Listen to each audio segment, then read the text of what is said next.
I've spent 32 years analyzing security threats across Latin America. I've witnessed coups, insurgencies, and the rise of narco-states that would make Cold War strategists shudder. But what happened on the morning of March 14, 2025, in the highlands of Jalisco, represents something I never thought I'd see in my lifetime.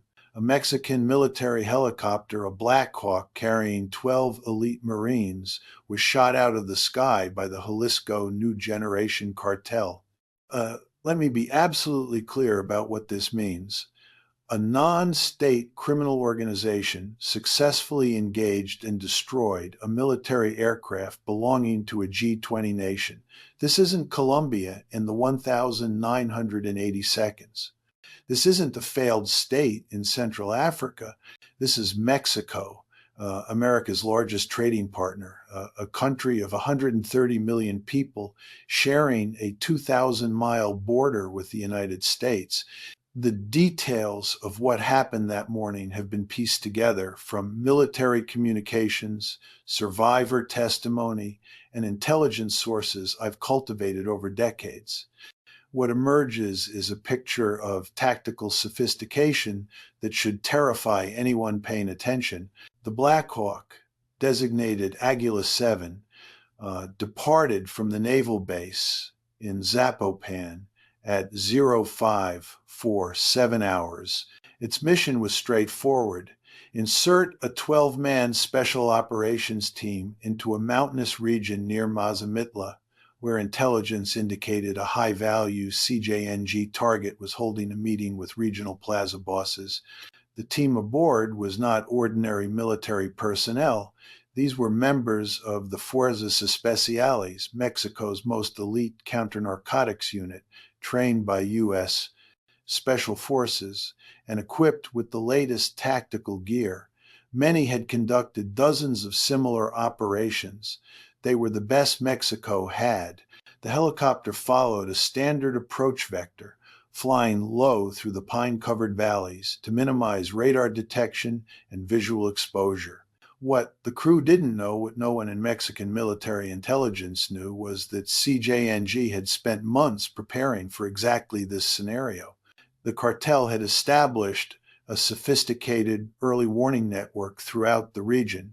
Local informants, many of them coerced farmers and villagers, were equipped with satellite phones and instructions to report any military movement. Lookouts positioned on hilltops tracked the helicopter from the moment it crossed into cartel territory. At approximately 0612 hours, as Águila 7 crested a ridgeline near the town of Valle de Juarez, it flew directly into a prepared kill zone. The weapon that brought it down was an FN 6-man portable air defense system, a Chinese-manufactured surface-to-air missile that has no business being in the hands of a drug cartel.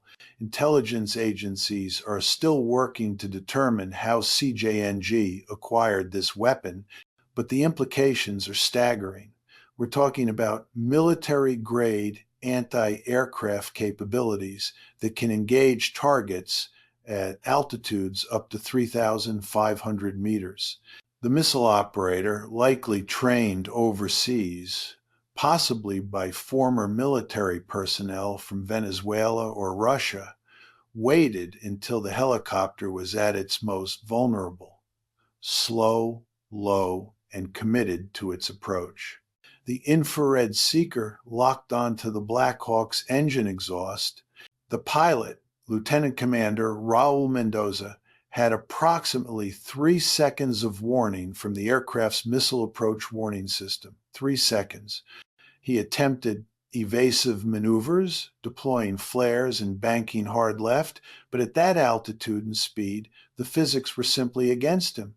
The FN-6 struck the tail rotor assembly. The helicopter began an immediate uncontrolled spin. Mendoza, by all accounts, an exceptional pilot, managed to partially arrest the descent, likely saving at least some lives in the process. The Black Hawk impacted the mountainside at 0613 hours, approximately 400 meters, from the initial strike point. Of the 12 Marines aboard, 8 died on impact or in the subsequent fire. Lieutenant Commander Mendoza was among them. 4 survivors, all severely wounded, managed to extract themselves from the wreckage. What happened next demonstrates the complete tactical control CJNG exercises over this territory. Within 7 minutes of the crash, cartel gunmen arrived at the site. The survivors, unable to mount any defense, were captured. CJNG fighters recovered weapons, communications equipment, and intelligence materials from the wreckage. Then they filmed a video. That video, which I will not describe in detail out of respect for the victims and their families, was uploaded to social media platforms within hours. It showed the burning wreckage.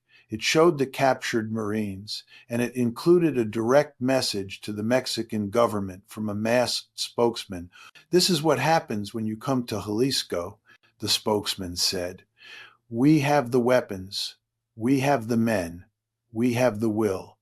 Your helicopters will fall from the sky. Your soldiers will die in our mountains. Leave us alone, or there will be more."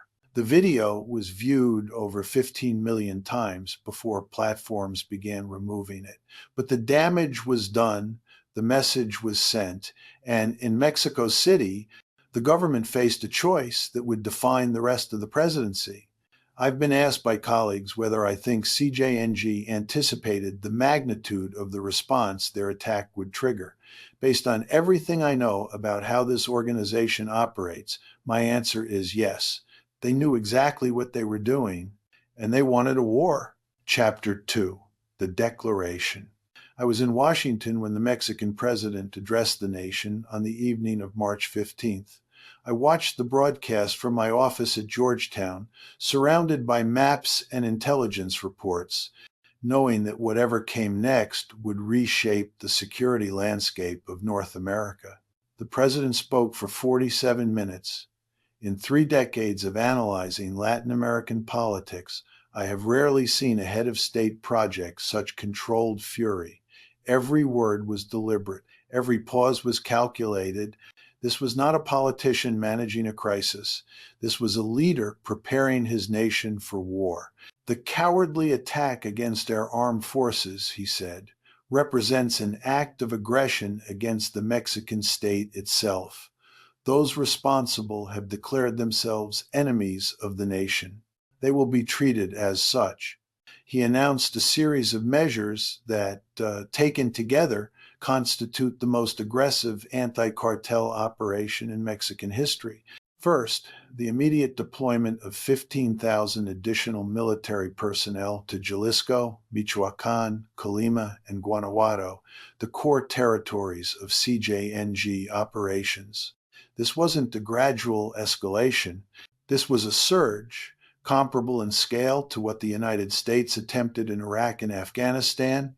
Second, the designation of CJNG as a terrorist organization under Mexican law, enabling the use of military tribunals, extended detention without charge, and asset seizure without judicial oversight. Civil liberties organizations immediately raised alarms, but in the political climate following the helicopter shootdown, their voices were largely drowned out. Third, a formal request to the United States for expanded intelligence sharing, drone surveillance capabilities, and the deployment of American military advisors to assist Mexican Special Operations Forces. This was unprecedented. Mexico has historically been extremely sensitive about American military involvement on its soil, viewing it as an infringement on sovereignty. That the president was willing to make this request publicly demonstrated the severity of the crisis. Fourth, a complete restructuring of the command hierarchy for counter-narcotics operations, placing all relevant agencies under a single military commander with extraordinary powers. The man chosen for this role was Admiral Alejandro Vega, a career naval officer with a reputation for both effectiveness and ruthlessness. I've met Admiral Vega twice, both times at security conferences in the mid-2010 seconds.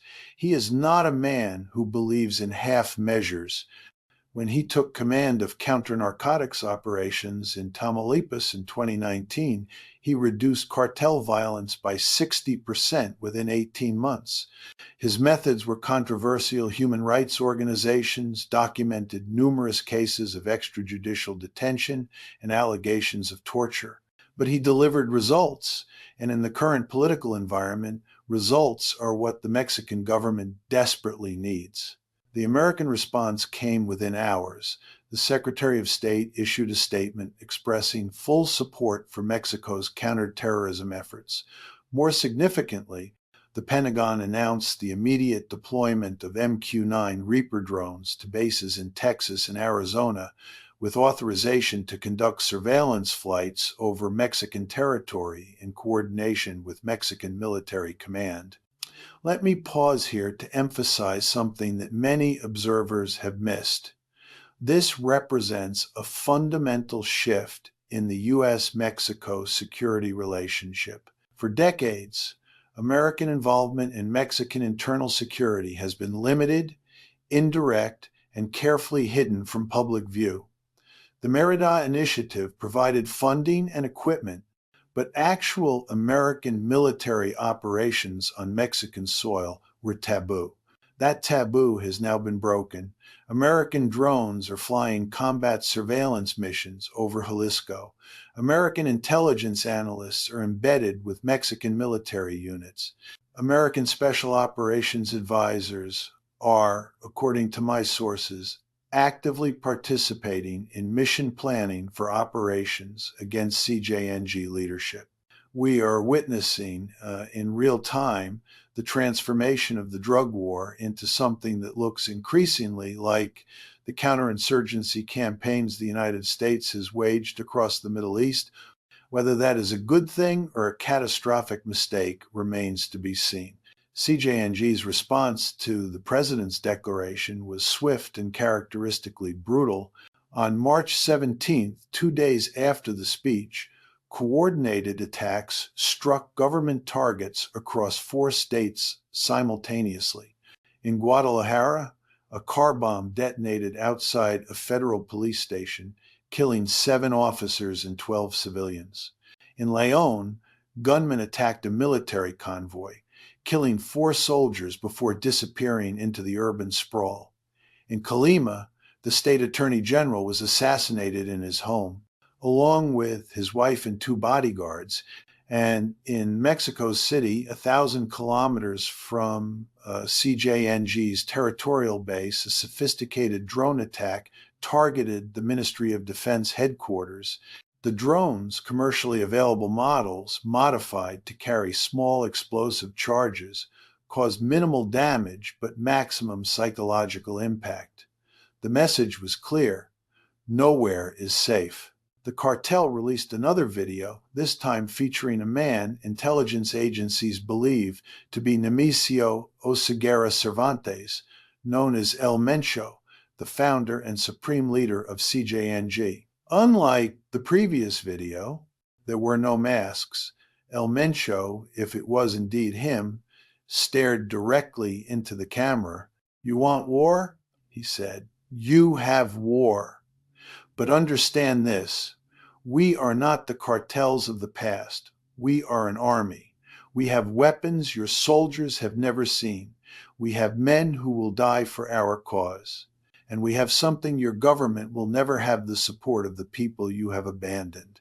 That last claim about popular support deserves serious analysis because it speaks to something fundamental about how CJNG operates and why they have become so difficult to defeat.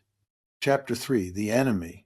To understand what Mexico is now fighting, you need to understand how CJNG became what it is today. This is not a street gang that got lucky. This is not a collection of criminals who stumbled into power. CJNG is, by any reasonable definition, a paramilitary organization with the capabilities of a small nation state. Let me walk you through the numbers. Because numbers matter. CJNG's estimated annual revenue is between $20 and $30 billion. To put that in perspective, that's larger than the GDP of over half the countries in the world. That's more than the annual budget of the Mexican military. That money buys a lot of weapons, a lot of loyalty, and a lot of corruption. Their armed forces number somewhere between 25,000 and 30,000 fighters. Not all of these are full-time combatants. Many are local militia members, lookouts, and support personnel. But the core force, the Grupo Elite, consists of approximately 5,000 highly trained fighters, many of them former military or police with professional combat experience. Their weapons inventory includes not just the usual cartel arsenal of assault rifles and grenades, but increasingly sophisticated military hardware. We now know they possess man-portable air defense systems. Intelligence suggests they have anti-tank missiles. They operate a fleet of armored vehicles, some of them custom-built narco tanks with military-grade armor plating. They have surveillance drones, communication jamming equipment, and encrypted radio networks. Perhaps most concerning, CJNG has demonstrated the ability to manufacture improvised explosive devices of considerable sophistication. The car bomb used in the Guadalajara attack employed a shape-charged design that maximized casualties. This is not something criminals learn on YouTube. This requires professional expertise. Where is this expertise coming from? Intelligence agencies have identified several sources. First, deserters from the Mexican military, including some from elite special operations units who have been recruited with salaries 10 or 20 times what the government pays. Second, foreign mercenaries, particularly from Colombia, where decades of civil conflict have produced thousands of experienced fighters now looking for employment. Third, and most troublingly, technical advisors from state actors hostile to American interests. I want to be careful here because the evidence is not conclusive, but there are credible intelligence reports suggesting that CJNG has received training and possibly weapons from Venezuelan military officials, from Russian private military contractors, and from Chinese criminal organizations with connections to state intelligence services. The FN-6 missile that shot down Aguila 7 did not materialize out of thin air. Someone supplied it, someone trained the operator, and someone made the strategic decision that providing anti-aircraft capabilities to a Mexican cartel served their interests. This is the reality that the Mexican government and increasingly the United States government must now confront. The war against CJNG is not simply a domestic law enforcement matter. It has become entangled with great power competition, with geopolitical rivalries that extend far beyond the mountains of Jalisco. But capabilities alone do not explain CJNG's resilience. To understand why this organization has proven so difficult to defeat, you must understand their relationship with the population they control. El Mencho's claim about the support of the people is not entirely propaganda. In many communities under CJNG control, the cartel provides services that the Mexican government has failed to deliver. They build roads, they fund clinics, they distribute food during emergencies, they impose brutal but predictable order in regions where the state has been absent for generations. I spoke recently with an anthropologist who has conducted fieldwork in rural Jalisco. She described communities where residents genuinely prefer cartel governance to government governance. The cartel shows up, she told me. They know your name, they solve your problems. The government is an abstraction, the cartel is real. This creates an impossible dilemma for military operations. You cannot defeat an insurgency, and that is what this is, an insurgency, without winning the support of the local population. But every military operation, every checkpoint, Every raid that kills civilians or destroys property pushes more people into the cartel's arms. The United States learned this lesson painfully in Iraq and Afghanistan. We could win every tactical engagement and still lose the strategic war because we could not convince ordinary people that our presence served their interests. Mexico is now learning the same lesson, and there is no indication that anyone in the current government has a solution. Admiral Vega's approach, based on his record in Tamaulipas, emphasizes overwhelming force and aggressive targeting of cartel leadership. In the first 3 weeks of Operation Jalisco Thunder, the official name for the military surge, Mexican forces have killed over 200 suspected CJNG fighters and captured dozens more. They have seized weapons caches, destroyed drug laboratories, and dismantled communications infrastructure. But CJNG has not collapsed. They have adapted, dispersing their forces, blending into civilian populations, shifting their command structure to prevent decapitation strikes from crippling the organization. And they have continued their campaign of terror with attacks now averaging 3 per day across their territory. The helicopter shootdown was not an isolated incident. It was the opening move in a conflict that both sides know will last years, possibly decades. The question is not whether Mexico can defeat CJNG. The question is what kind of country Mexico will become in the process of trying Chapter 4, the Long War. 6 weeks have passed since Aguila. 7 fell from the sky. In that time, I have watched this conflict escalate in ways that should alarm anyone concerned about regional stability. The death toll, depending on whose numbers you trust, stands somewhere between 800 and 1,200. That includes military personnel, cartel fighters, police officers, and a growing number of civilians caught in the crossfire. Entire communities in the highlands of Jalisco have been displaced. Human rights organizations report a surge in disappearances, many of them attributable to military operations that have abandoned any pretense of due process. The economic impact is becoming measurable. Foreign investment in Jalisco has dropped 40% since March.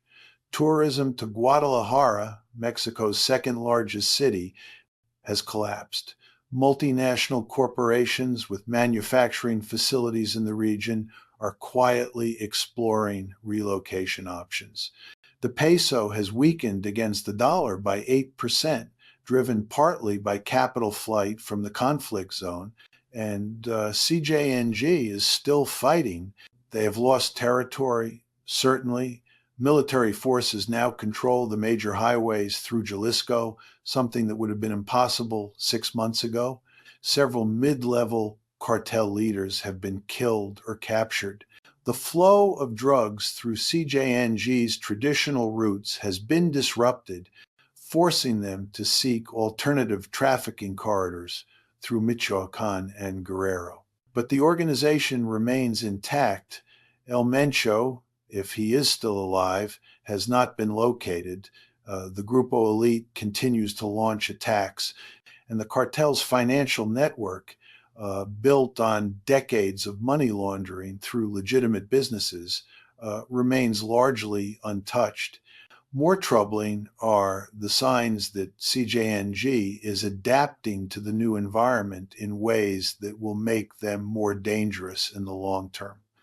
Intelligence reports indicate they are decentralizing their command structure, creating semi-autonomous regional cells that can operate independently if central leadership is disrupted. They are diversifying their revenue streams, expanding into extortion, kidnapping, and illegal mining to compensate for disrupted drug trafficking. They are investing in political corruption at the local and state level, ensuring that they will have allies in government regardless of what happens on the battlefield. And they are waiting. Cartels understand something that governments often forget. They don't need to win. They just need to survive. Eventually, political winds shift. Administrations change, public attention moves to other crises. The military surge that seems unstoppable today will face budget constraints and voter fatigue tomorrow. CJNG has been fighting some version of this war for over a decade. They are patient, they are resilient, and they believe, with some justification, that they can outlast any government campaign against them. Where does this leave us? I am not optimistic about the trajectory of this conflict.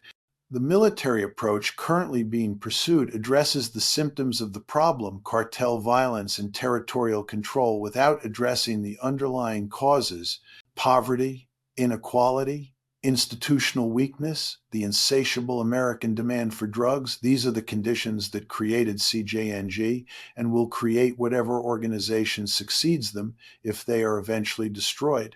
The United States, despite its rhetorical support for Mexico's anti-cartel campaign, has shown no willingness to address its own role in this crisis.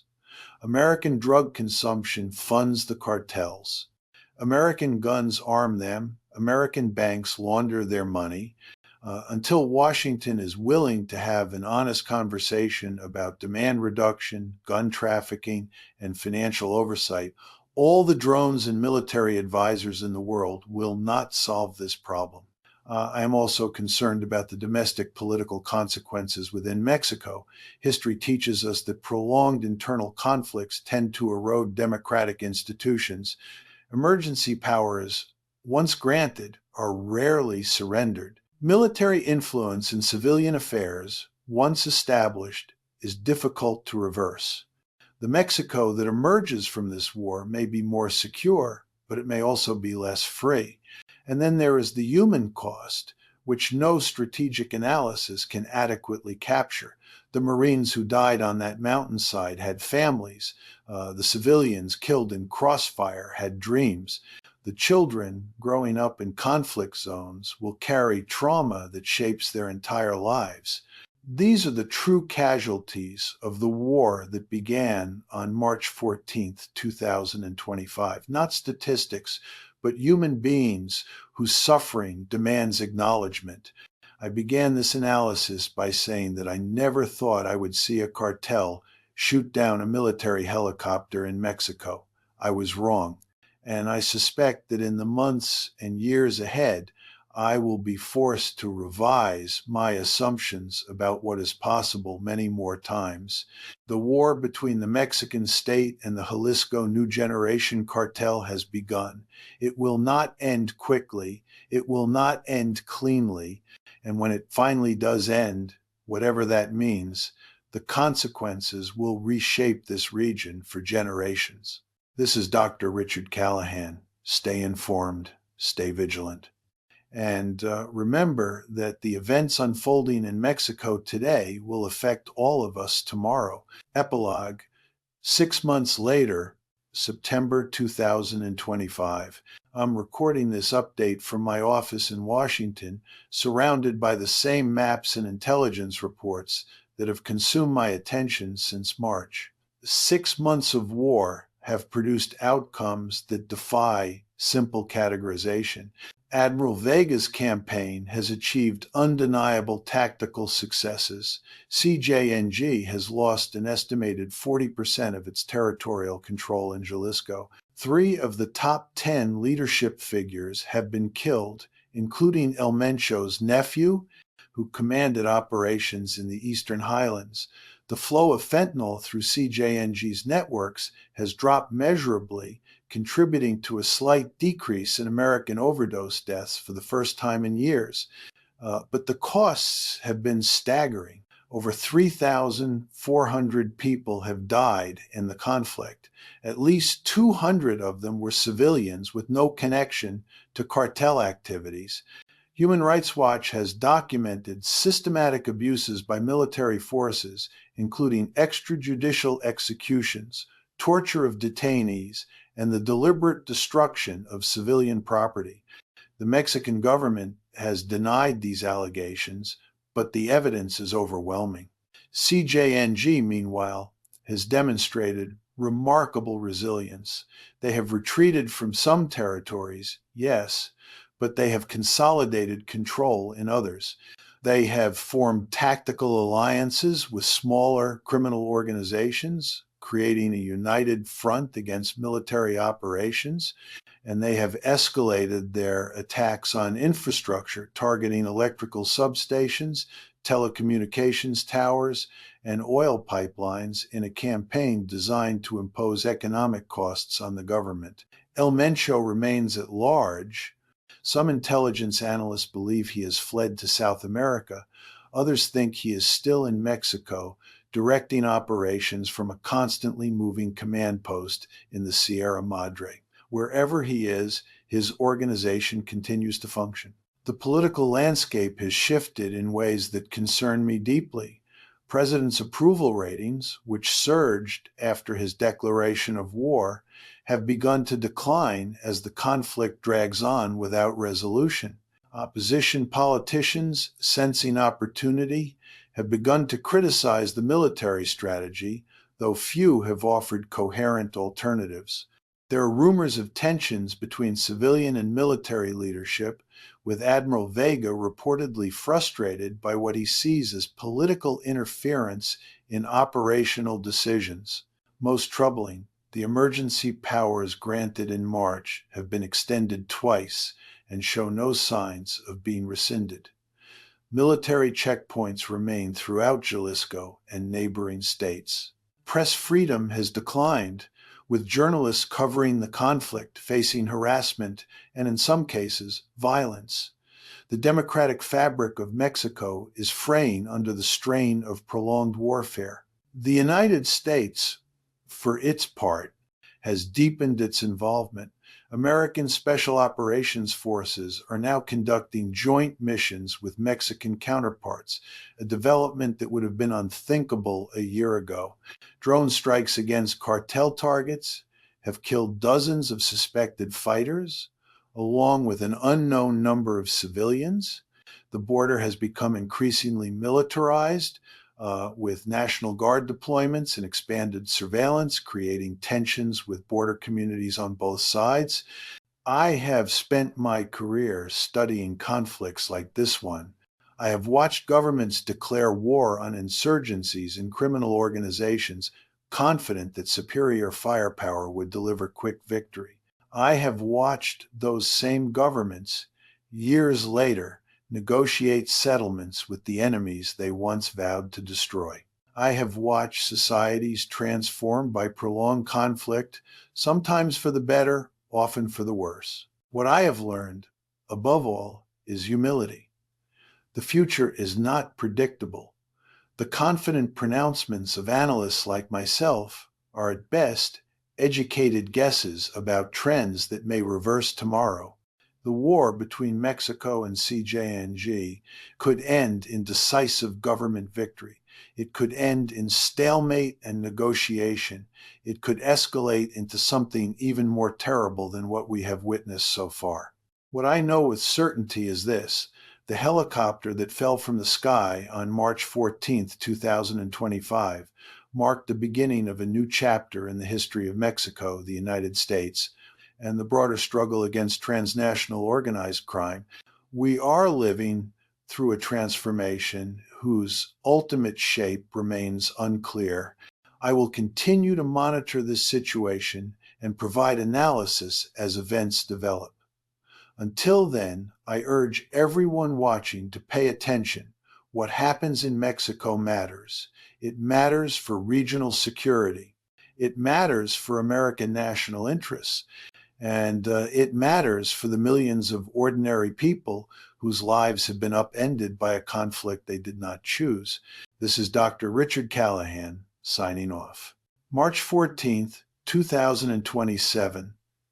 The anniversary, I'm standing at a place I never expected to visit, the mountainside near Valle de Juarez, Jalisco, where Aguila 7 fell from the sky exactly 2 years ago today. The Mexican government has erected a modest memorial here, a black granite obelisk bearing the names of the 8 Marines who died, surrounded by a small plaza with benches where families can sit and remember. I came alone, without cameras or recording equipment. Some things need to be witnessed in silence. The memorial is surprisingly well maintained given its remote location. Fresh flowers rest at the base of the obelisk, some placed by families, others by military personnel who make pilgrimages here on their own time. A Mexican flag snaps in the cold mountain wind. The sky is overcast, threatening rain, and the pine forests that surround this place are exactly as I imagined them, dense, impenetrable, hiding secrets that may never be uncovered. I've spent 2 years analyzing this conflict from the safety of my office in Washington. Today, I wanted to understand it differently. I wanted to feel the altitude that made Lieutenant Commander Mendoza's evasive maneuvers impossible. I wanted to see the ridgeline where the missile operator waited. I wanted to breathe the air that those 8 men breathed in their final moments. It changes nothing about my analysis, but it changes something about me. The war that didn't end, 2 years of conflict, have produced a result that satisfies no one. CJNG has not been destroyed. The organization that Mexican president declared war upon in March 2025 continues to operate, albeit in diminished form. Their territorial control has shrunk by approximately 55%. Their annual revenue has dropped from an estimated $25.30 billion to somewhere between $12.15 billion. 3 of their top 5 leaders are dead, including, and this is the development that dominated headlines 6 months ago, Nemesio Oseguera Cervantes himself. El Mencho died on September 3rd, 2026, in circumstances that remain partially classified. What we know, a joint U.S. Mexican intelligence operation tracked him to a ranch in Zacatecas. A team of Mexican Marines, supported by American surveillance assets, conducted a nighttime raid. El Mencho, according to official accounts, was killed in the ensuing firefight, along with 11 of his bodyguards. The Mexican government declared victory. The president addressed the nation with barely concealed triumph, announcing that the head of the serpent has been severed. Cable news networks ran breathless coverage for weeks. Politicians on both sides of the border congratulated themselves on a successful counterterrorism operation. I was more cautious in my assessment at the time, and events have vindicated that caution.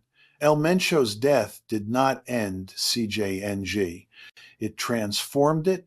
The organization has fractured into 3 major successor groups, each claiming legitimacy as the true heir to El Mencho's empire.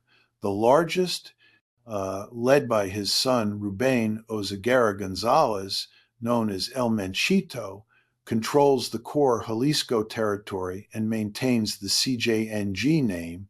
The second, calling itself Nueva Fuerza Jalisco, operates in Michoacan and Guanajuato under commanders who split from the main organization over strategic disagreements. The third, the Grupo Sangre, has established itself in Colima and coastal Guerrero, focusing primarily on maritime drug trafficking.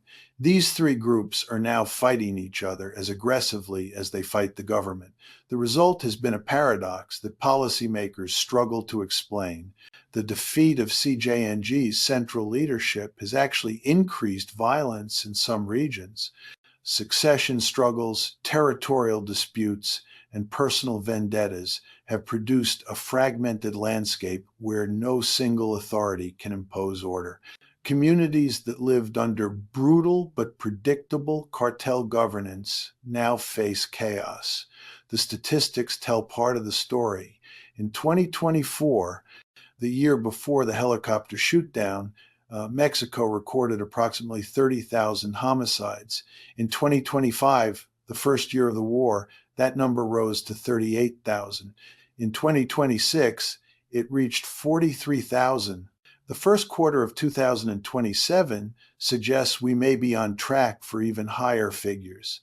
These numbers represent human beings. Fathers, mothers, children, workers, dreamers, all reduced to data points in my analytical reports. I have become uncomfortably aware, standing at this memorial, of the gap between the abstractions I traffic in and the reality they attempt to describe.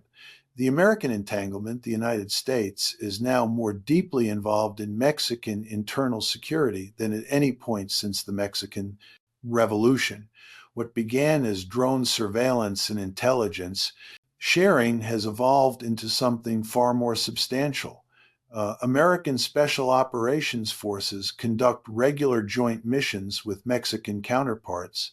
DEA agents operate openly in Mexican cities, something that would have been politically impossible 5 years ago.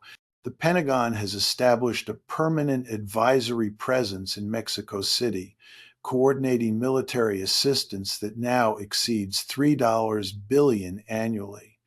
This involvement has produced results. American intelligence capabilities were crucial in locating El Mencho. American-trained Mexican units have proven more effective than their predecessors.